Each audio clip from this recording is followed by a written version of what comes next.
I first noticed him during my second week at the university library, sitting alone at a corner desk near the back wall where the lights were slightly dimmer. No matter what time I arrived, morning, afternoon, or just before closing, he was already there, perfectly still. It slowly began to feel less like coincidence and more like something deliberate. He never spoke to anyone, never used a phone, and never even adjusted his posture in his chair. The same grey hoodie hung loosely from his thin frame every single day, as if he owned nothing else. The open book in front of him never seemed to change pages. At first, I convinced myself he was just another intense student preparing for exams. Final season makes people isolate themselves and behave strangely. But as the weeks passed, I realized I had never once seen him pack up or walk out. One night, I stayed late to finish a project, determined to ignore the unease building inside me. The closing announcement echoed through the speakers, and students began gathering their things and heading out. When I glanced toward the corner, he was still there, unmoving. The librarian walked past his table without hesitation, switching off lights row by row. She didn't acknowledge him, didn't even glance in his direction. It was as if he didn't exist to her at all. Confused, I approached the front desk and quietly asked if she was going to tell him the library was closing. She looked at me with a strange expression and asked who I was talking about. When I pointed directly at him, her face went pale. "There's no one there," she said flatly, her voice barely above a whisper. I turned immediately toward the corner desk, and he was still sitting there exactly as before. My heart began to pound violently in my chest.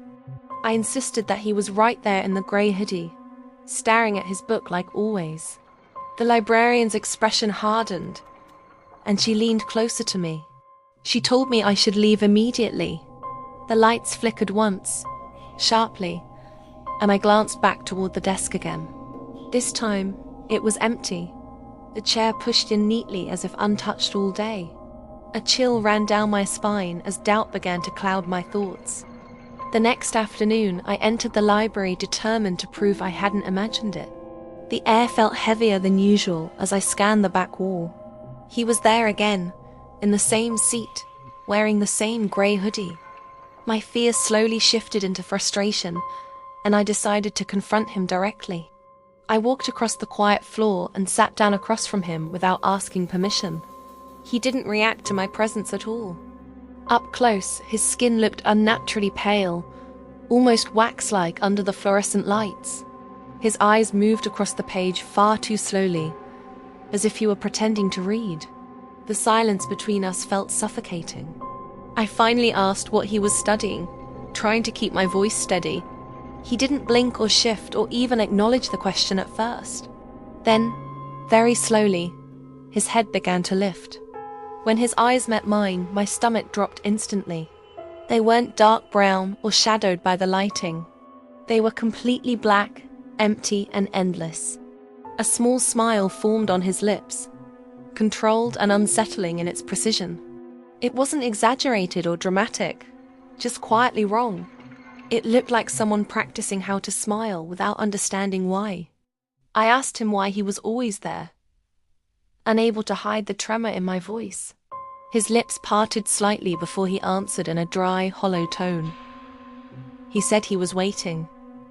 For what? I whispered, barely able to breathe. His smile didn't fade as he leaned slightly closer. He said he was waiting for me to stay.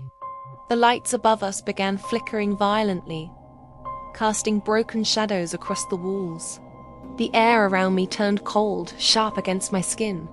I blinked instinctively against the sudden darkness. When I opened my eyes again, the library was gone.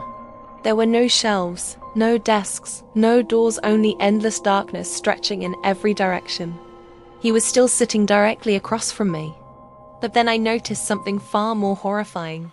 He wasn't sitting at a wooden desk anymore. He was sitting beside a hospital bed, and I was the one lying in it.